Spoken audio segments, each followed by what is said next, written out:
গল্পকলিতে আজ পড়ছি সুনীল গঙ্গোপাধ্যায়ের একটি ছোট গল্প, এলাচের কৌটো।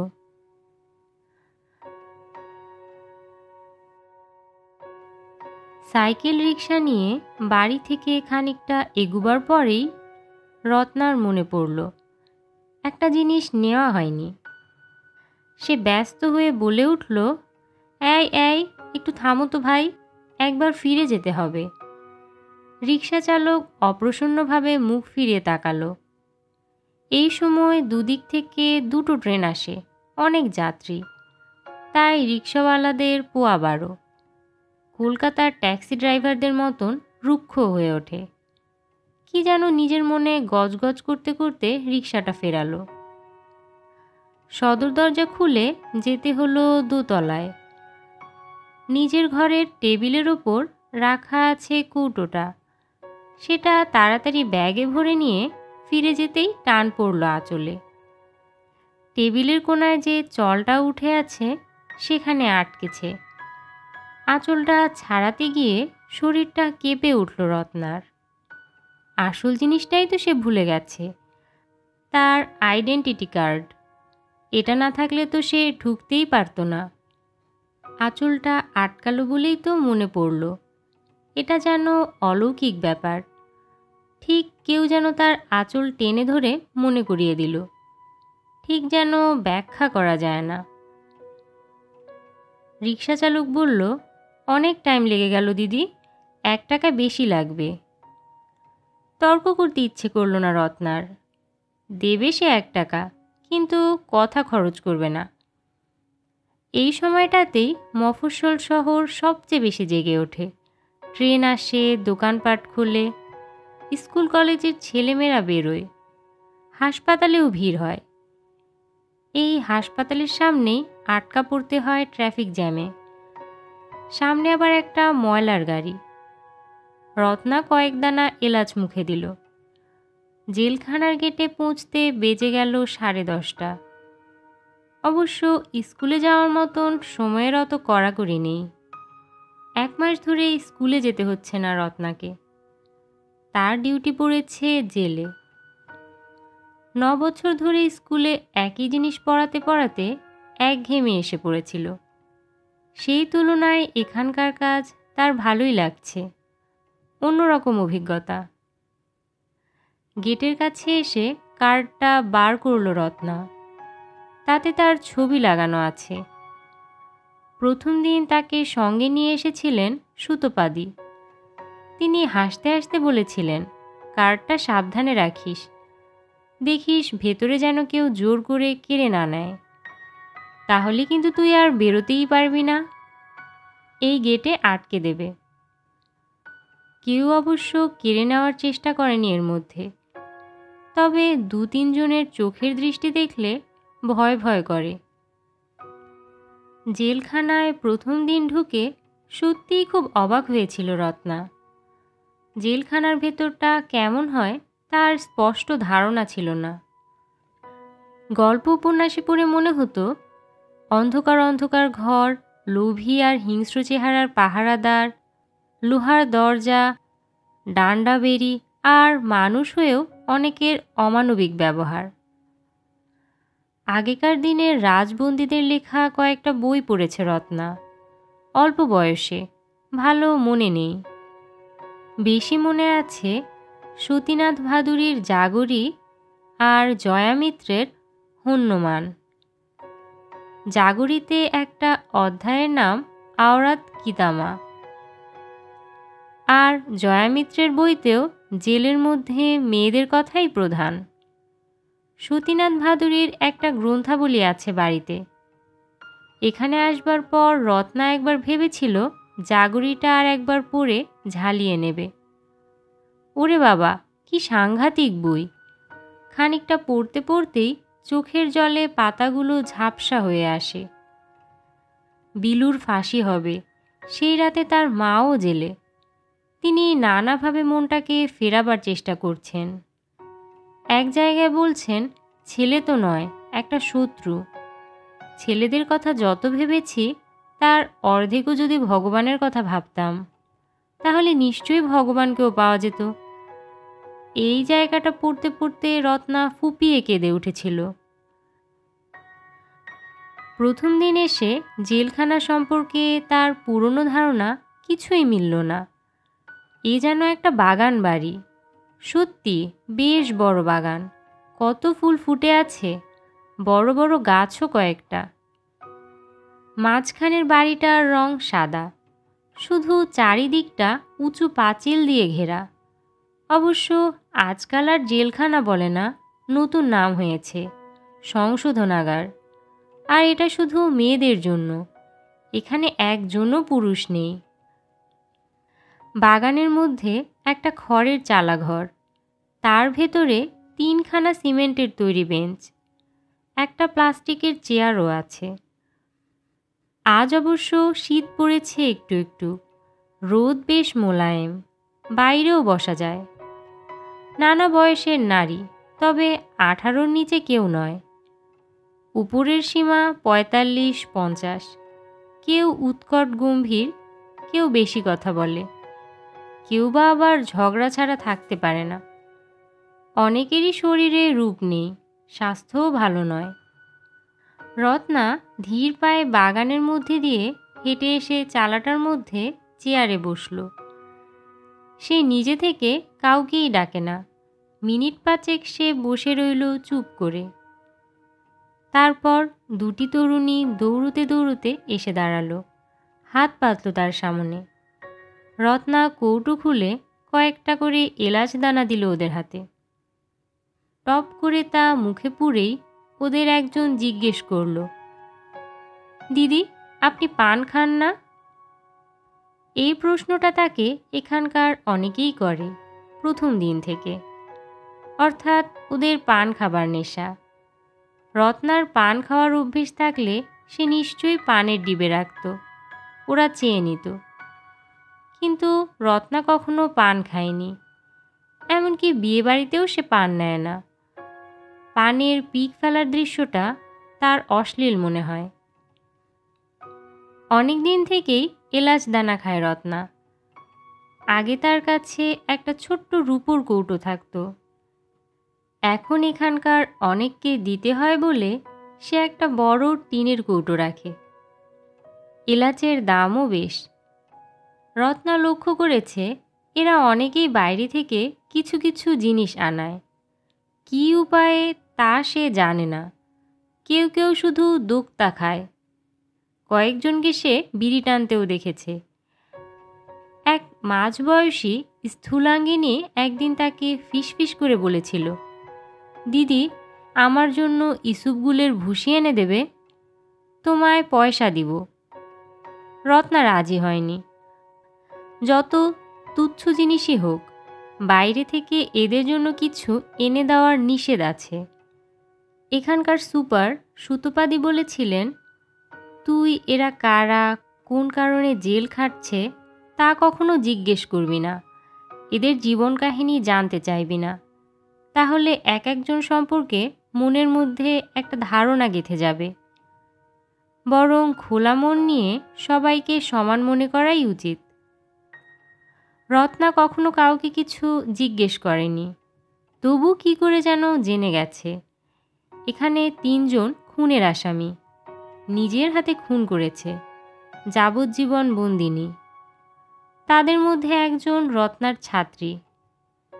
জেল কর্তৃপক্ষ ঠিক করেছিলেন এখানকার মেয়েদের নানা রকম হাতের কাজ শেখাবার সঙ্গে সঙ্গে লেখাপড়া শেখাবারও চেষ্টা হবে, যাতে কারাবাস থেকে মুক্ত হওয়ার পর তারা সুস্থ জীবনে প্রতিষ্ঠিত হতে পারে। কিন্তু লেখাপড়া তো জোর করে শেখানো যায় না। বেশিরভাগই সমাজের গরিব নিচু শ্রেণীর নারী, জীবনে বই কখনো ছুঁয়েও দেখেনি। বেশি বয়সে তারা একেবারে প্রথম থেকে শেখার আগ্রহ পায় না। তবু নিয়মমাফিক 2 জন শিক্ষয়িত্রী আসে। তারা কয়েকজনকে ABCD, অ আ ক খ শেখাতে চেষ্টা করে। রত্না অবশ্য বলে দিয়েছিল সে অত প্রাথমিক স্তরে পড়াতে রাজি নয়। রত্নার ডাক পড়েছিল অন্য কারণে। সুতোপাতি একদিন জানতে পেরেছিলেন খুনের আসামি বাসন্তী নামে একটি মেয়ে ঝগড়ার সময় ইংরেজিতে গালাগালি দেয়। সোয়াইন, ব্লাডি, বাস্টার্ড, বিচ, এইসব গালাগাল তার মুখ দিয়ে অনর্গল বেরিয়ে আসে। তার কেস হিস্ট্রিতে দেখা গেছে সে একটি ধনী পরিবারের আয়ার কাজ করত। সেই বাড়িতে তাদের মুখ থেকে শুনে শুনে সে ওইসব গালাগাল মুখস্থ করেছে। সুতোপাদি তার সঙ্গে কথা বলে বুঝলেন সে ইংরেজি বাংলা পড়তেও পারে। আলেকজান্ডার এবং সম্রাট অশোকের নাম জানে, অর্থাৎ প্রায় ক্লাস 8-9 বিদ্যে। সুতোপাদি একে জিজ্ঞেস করেছিলেন, তুই আরও পড়তে চাস? সে ঘাড় নেড়েছিল। বছরখানেক পড়ালে এ মেয়ে মাধ্যমিকও পাশ করতে পারে। তেমন যদি হয় তাহলে এই সংশোধনাগারেরও বেশ নাম হবে, ছবি উঠবে কাগজে। তাই সরকারি স্কুলে আবেদন করে রত্না হালদারকে তিনি আনিয়েছেন এখানে। বাসন্তীকে পড়াতে গিয়ে রত্না দেখেছে এ মেয়েটির মেধা আছে, যা পড়ে তা বেশ মনে রাখতে পারে। 24-25 বছর বয়স, মুখখানা সুন্দর নয়, কিন্তু শরীর বেশ আঁটো, বুকের গড়ন যেন বেশি বেশি। মাঝে মাঝে সে বেশ সরলভাবে হেসেও ওঠে। এ মেয়ে কেন দুটো খুন করেছে তা জানার জন্য রত্নার মনটা আকুলি বিকুলি করলেও প্রশ্ন করার উপায় নেই। নিজে থেকে যদি সে কখনো কিছু বলে। বাসন্তী বই খাতা নিয়ে এসে বসল তার সামনে। ওকে পড়াতে পড়াতে রত্নার মনে হলো পরীক্ষায় পাশ করলেও সে বিদ্যে নিয়েও কি করবে? ও কি কোনোদিনও ছাড়া পাবে? যাবজ্জীবন মানে 14 বছর। এই কেসে অনেকের ধারণা গুড কন্ডাক্টের রিপোর্ট থাকলে 12 বছর পরেই খালাস হয়ে যেতে পারে, কিন্তু সে ব্যবস্থা তো আর নেই। সুপ্রিম কোর্টের নির্দেশ আছে যাবজ্জীবন মানে সারা জীবনই পুঁছতে হবে জেলে। অন্তত 20-22 বছরের আগে রিভিউয়ের প্রশ্ন নেই। সংশোধনাগার নাম হোক আর যাই হোক, আসলে তো কারাগার। আরেকটি মেয়ে, সে রত্নার কাছে পড়তে আসে না, কিন্তু এই সময়টায় সে একটা খুঁটিতে ঠেস দিয়ে বসে থাকে। সে কোনো কথাও বলে না, কোনো প্রশ্ন করলেও উত্তর দেয় না। বৃষ্টির সময় বাসন্তী তাকে বলেছিল, এই মেদ্দা, বসে বসে ভিজছিস কেন, ভেতরে উঠে যা। তা শুনেও মেয়েটি উঠে আসেনি, একই জায়গায় বসে বসে ভিজেছে। রত্না জিজ্ঞেস করেছিল, ওর নাম কি বললে? মেদ্দা? এ আবার কেমন নাম, মানে কি? ঠোঁট উল্টে বাসন্তী বলেছিল, কি জানি, সবাই তো ওই নামেই ডাকে।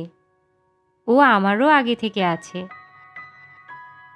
নাম শুনে বোঝাও যায় না বাঙালি কিনা, কথাও বলে না। তবুও একদিন চমকে দিয়েছিল। সেদিন বাসন্তী ছাড়াও অন্য 4টি মেয়ে ছিল এখানে। এরকম মাঝে মাঝে অন্যরাও আসে, পড়াশুনোর জন্য নয়, রত্নার কথা শুনে বড় বড় চোখ মেলে। সেই সব দিনে রত্না বই খুলে পড়ায় না, নানা রকম গল্প করে। একটি মেয়ের নাম সবিতা, তাকে রত্না জিজ্ঞেস করেছিল, তুমি তোমার নামের মানে জানো? সবিতা দুদিকে মাথা নাড়ে, কৌতূহল ও বিস্ময় মিশিয়ে, যেন এই প্রশ্নটা আগে তাকে কেউ জিজ্ঞেস করেনি। রত্নাও কম অবাক হয় না, নিজের একটা নাম সারা জীবন বয়ে বেড়াবে, অথচ তার মানে জানবে না। সে জিজ্ঞেস করে অন্য মেয়েদের নাম, লতা, রুবাত আর প্রমোদা।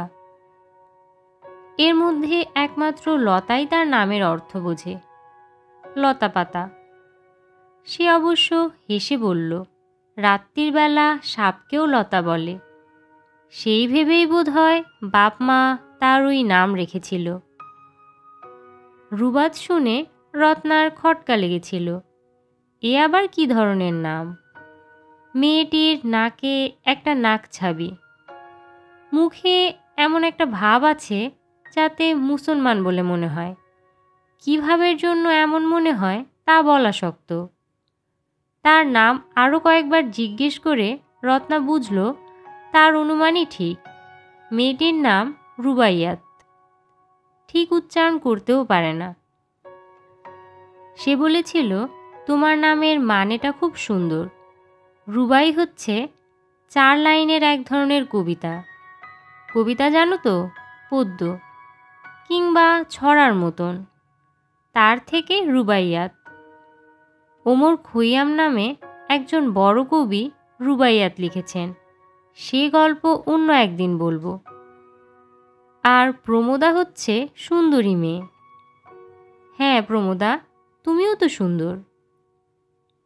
আর সবিতা, তুমি হচ্ছ আকাশের সূর্য। সূর্যের অনেক নাম আছে, যেমন আদিত্য, অরুণ, ভাস্কর, রবি। এসবই কিন্তু ছেলেদের নাম হয়। রবি নামটা নিশ্চয়ই শুনেছ। অনেকেরই নাম রবি হয়।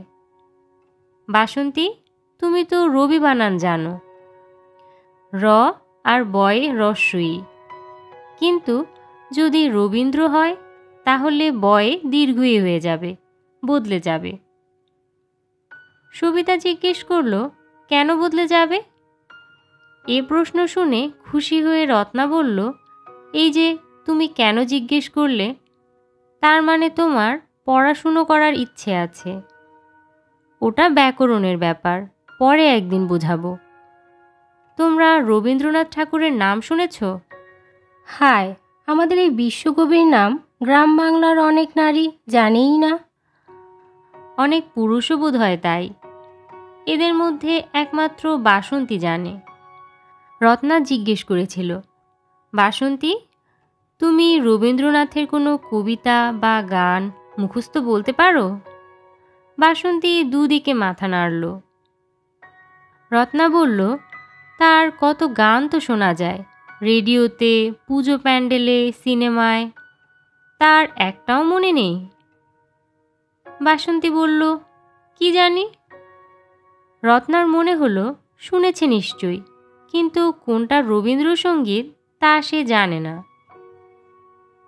এই সময় সেই কাণ্ডটা হলো। রত্না সচকিতে মুখ ফেরালো। খুঁটিতে হেলান দিয়ে বসে থাকা মেদ্দা একটাও কথা না বললেও সে নিশ্চয়ই এদের সব কথা কান খাড়া করে শোনে। সে এখন গুনগুন করে গাইছে, অশ্রু নদীর সুদূর পারে ঘাট দেখা যায় তোমার দ্বারে। সুর নির্ভুল তো বটেই, উচ্চারণও স্পষ্ট, শিক্ষার ছাপ আছে। একটুখানি মুগ্ধভাবে শুনে রত্না উচ্ছ্বাসিতভাবে বলে উঠল, তুমি এত ভালো গান জানো? কোথায় শিখেছ? সঙ্গে সঙ্গে মেদ্দা থেমে গেল তো বটেই, উঠে গেল সেখান থেকে। ওই একদিনই, আর কখনো সে কথা বলেনি, গানও গায়নি। রত্না তার সঙ্গে ভাব জমাতে চেষ্টা করেও ব্যর্থ হয়েছে। যার সম্পর্কে কিছু জানা যায় না তার সম্পর্কেই কৌতূহল থাকে বেশি। সে এমন পরিশীলিত গলায় গান গাইতে পারে, তাও রবীন্দ্রসঙ্গীত। সে কেন নির্বাক? আর মেদ্দার মতন একটা বিচ্ছিরি নামই বা কেন তার হবে? বাসন্তীকে পড়াতে হলেও তাকে ঠিক পছন্দ করতে পারে না রত্না। প্রথম প্রথম তাকে সরল সাধারণ মনে হলেও ক্রমশ বোঝা যায় সে বেশ লোভী। রত্না নতুন শাড়ি পরে এলেই সে হাত বুলিয়ে বুলিয়ে দেখে, চোখে মুখে ফুটে ওঠে ভিক্ষের ভাব। ইচ্ছে করলে রত্না ওকে একটা শাড়ি তো দিতেই পারে, কিন্তু কিছু দেওয়া যে নিষেধ। ওরা কেউ শাড়ি পরে না, একটা ঝোলা সেমিজের মতন পোশাক সবার। শাড়ি থাকলে গলায় ফাঁস বেঁধে কেউ যদি আত্মহত্যা করে। একদিন রত্না একজোড়া দুল কানে দিয়ে এসেছিল। বাসন্তী হঠাৎ উঠে দাঁড়িয়ে কানে হাত দিয়ে দুলটা দেখতে লাগলো। শিউরে উঠেছিল রত্না, এটা একটা খুনির হাত তো বটে। একদিন বাসন্তী নিজের থেকেই বলল, এখান থেকে ছাড়া পেলে সে আর লোকের বাড়িতে কাজ করবে না, কোনো স্কুলে চাকরি নেবে। শুনে খুবই অস্বস্তি বোধ করেছিল রত্না। খুনি হিসেবে যার শাস্তি হয়েছে তাকে কি কোনো স্কুল চাকরি দেবে? মনে হয় না। তাছাড়া ওর মেয়াদ শুরু হয়েছে মাত্র 3 বছর আগে। যদি কখনো ছাড়াও পায় তাও 15-20 বছরের আগে নয়। তখন ওর বয়স কত হবে? এসব কথা বলে ওকে নিরাশ করতে চায়নি রত্না। যারা পড়াশোনা করতে চায় না তারাও রত্নার কাছে এসে এলাচ দানা চায়। সবাইকে নিয়মিত খাওয়াতে গেলে সে দুদিনেই ফতুর হয়ে যাবে।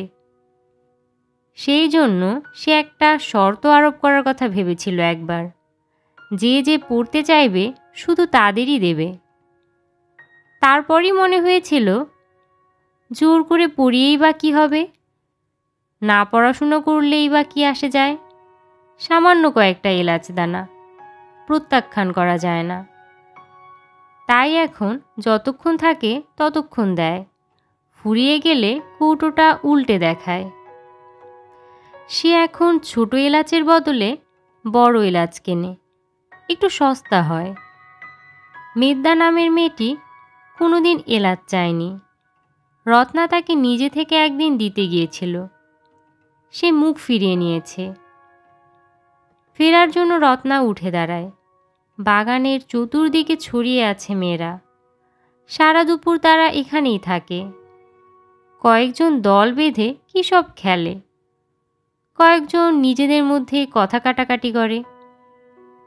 দুজন মহিলা ওয়ার্ডেন বেটে লাঠি হাতে পাহারা দেয়। কোথাও যদি কথা কাটাকাটি এক সময় হাতাহাতিতে গড়িয়ে যায় তখন ওয়ার্ডেনরা এসে তাদের মারে, বেশ নিষ্ঠুরের মতোই জোরে জোরে পেটায়। রত্নার মনে হয়, এই যে এতজন মেয়ে, এদের দেখলে বোঝাই যায় না এরা সবাই জেল খাটার মতন অপরাধ করেছে। বাইরের সাধারণ মেয়েদেরই তো মতন। অবশ্য বাইরের সেসব সাধারণ মেয়েদের মধ্যেও কি অপরাধী নেই? সবাই ধরা পড়ে না। রত্না নিজেও তো এখানে থাকতে পারত।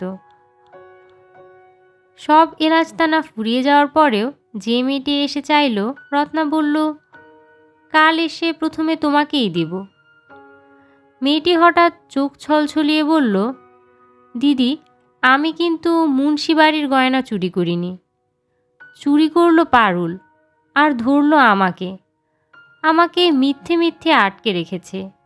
আপনি একটু বলে দিন না। বাড়িতে আমার দুটো ছেলে।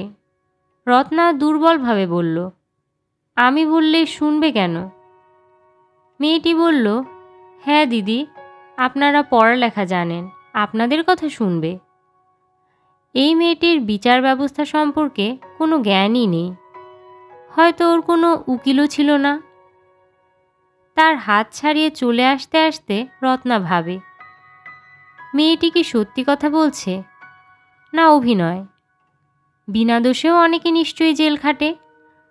মুখ দেখলেই বোঝা যায়। এখানকার অধিকাংশ মেয়েই গরিব ঘরের। গরিবরাই আইনের সুবিচার থেকে বঞ্চিত হয় অনেক সময়। যাদের পয়সা আছে তারা আইনের লম্বা হাত দুমড়ে মুচড়ে দিতে পারে পয়সার জোরে।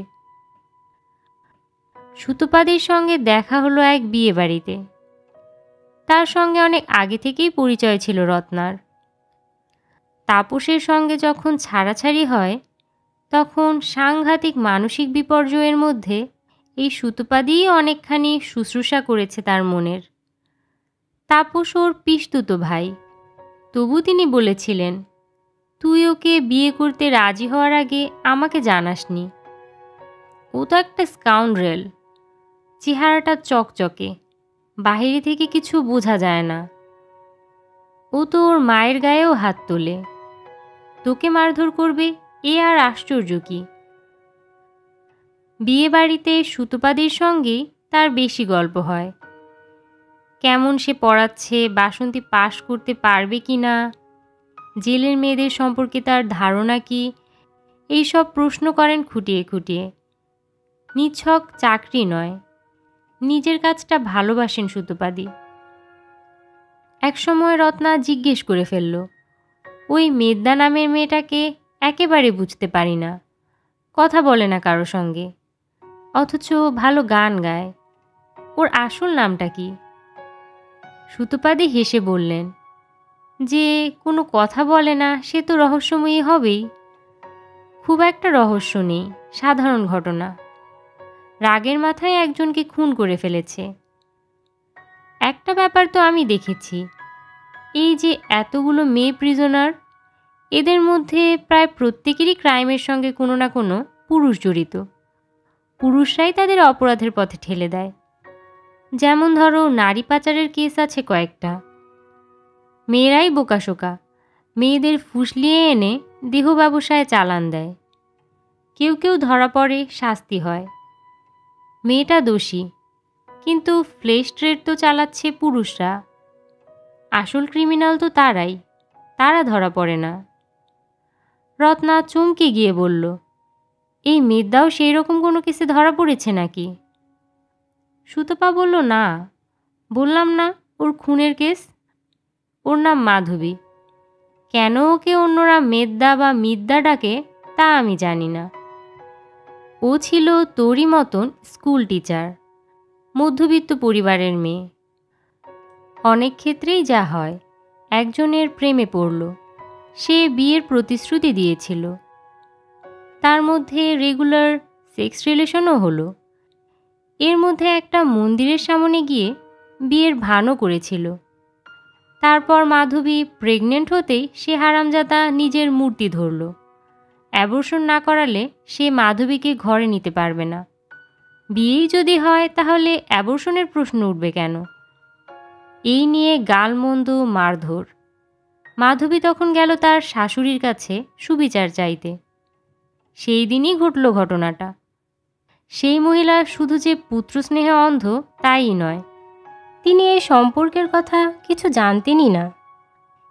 অন্য মেয়ের সঙ্গে তার ছেলের বিয়ে ঠিক করে রেখেছিলেন।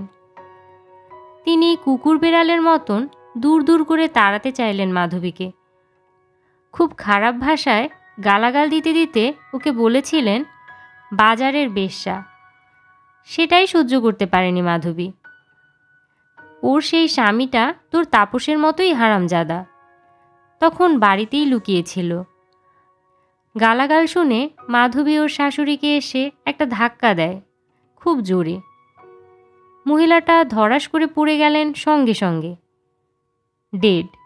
কোনো চিকিৎসাও করা যায়নি। রত্না বলল, এটা কি মার্ডার? খুনের কোনো ইন্টেনশন ছিল না। সুতপাদি বললেন, ম্যানস্লটার বলা যায়, কিন্তু ওদের পক্ষের উকিল ভয়ঙ্করভাবে কেসটা সাজিয়েছিল। একটা হাতুড়ি মার্ডার ওয়েপেন হিসেবে দেখিয়েছিল। জজ লাইফ ইমপ্রিজনমেন্ট দিয়ে দিলেন। অবশ্য একটা আপিলের মামলা এখনও ঝুলে আছে। এর মধ্যে ওর পেটের বাচ্চাটাও নষ্ট হয়ে গেছে। এখানেই তুই দেখ, সব নষ্টের মূলে ওই হারামজাদাটা। কিন্তু তার কোনো শাস্তি হলো না, আইনের ফাঁক দিয়ে বেরিয়ে গেল। সুতপাদি মাধবীর পাষণ্ড স্বামীটার সঙ্গে তাপসের তুলনা করায় রত্না কেঁপে উঠেছিল। হ্যাঁ, তুলনা করা যায় তো বটেই, কিন্তু রত্নার মনে পড়েছিল অন্য কথা। তাপস যেদিন তাকে প্রথম লাথি মারে, সেদিন অপমানে দুঃখে সে শুধু কেঁদেছিল। মাঝে মধ্যে এরকম চলার পর তাপস আরও নৃশংস হয়ে উঠল। একদিন তার উরুতে সিগারেটের ছ্যাঁকা দিয়েছিল। সেদিন কি রত্না ভাবেনি সে তাপসকে খুন করবে? পরপর কয়েকদিন সে প্রতিশোধ নেওয়ার জন্য খুনের পরিকল্পনা করেছিল। বিষ খাওয়াবে, না ঘুমের মধ্যে ওর গায়ে কেরোসিন ঢেলে আগুন লাগিয়ে দেবে। কাগজে সেই সময় একটা খবর বেরিয়েছিল, বিদেশে একটি মেয়ে তার স্বামীর অত্যাচার সহ্য করতে না পেরে তার পুরুষাঙ্গটা কেটে নিয়েছিল। শেষ পর্যন্ত রত্না কিছুই পারেনি, তার সাহসী কুলোয়নি। এক বস্ত্রে পালিয়ে এসেছিল। খুনের ইচ্ছেটাও কি অপরাধ নয়? সত্যি সত্যি খুন করলে রত্নার স্থানও হতো ওই জেল। তার উরুতে এখনও সেই পোড়া দাগটা আছে। দিন দুয়েক পরে জেলের বাগানে গিয়ে রত্না একটা অভূতপূর্ব দৃশ্য দেখল। সেই চালাঘরটার মাঝখানে দাঁড়িয়ে গান গাইছে মেদ্দা, অর্থাৎ মাধবী। তাকে ঘিরে আছে ২০-২৫টি মেয়ে, কয়েকজন তাল দিচ্ছে গানের সঙ্গে। মাধবী গান গাইছে, মমচিত্তে নিতে নৃত্যে কে যে নাচে তাতা থই থই তাতা থই থই।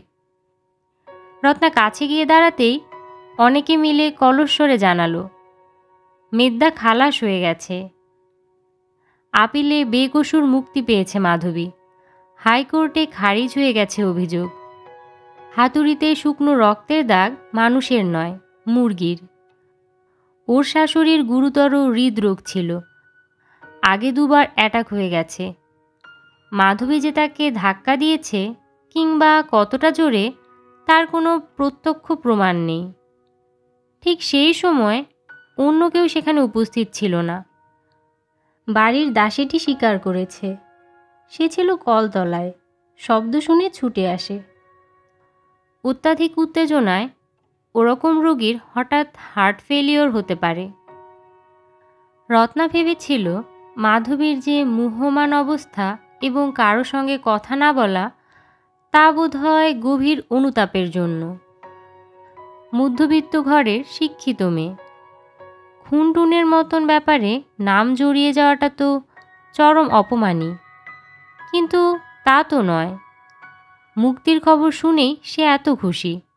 গান শেষ করে সে একজন মেয়েকে জড়িয়ে ধরে বিদায় জানাচ্ছে। এতদিন সে কথা বলতো না, তবু সে সকলেরই নাম জানে, নাম ধরে ডাকছে। এবার সে রত্নার দিকে ফিরতেই রত্না বলল, আমিও খুব খুশি হয়েছি। রত্না এলাচের কৌটোটা খুলে বাড়িয়ে দিল তার দিকে। বেশ কয়েকটা এলাচ দানা তুলে নিয়ে মুখে দিল মাধবী। একটু চিবিয়ে নিয়ে বলল, বাহ, কি সুন্দর স্বাদ হয়ে গেল মুখে, আগে খাইনি কেন? রত্না বলল, আমি তো আগেও তোমাকে দিতে চেয়েছিলাম, তুমি নাওনি। আরও 2 বার বাহ বাহ করে মাধবী বলল, ঠিক আছে, ফিরে এসে আবার খাবো। আমি তো শিগগিরই ফিরে আসছি এখানে। রত্না চকিতভাবে বলল, কেন? ফিরে আসবে কেন? তোমার তো পুরোপুরি। ওরা কি সুপ্রিম কোর্টে যাবে?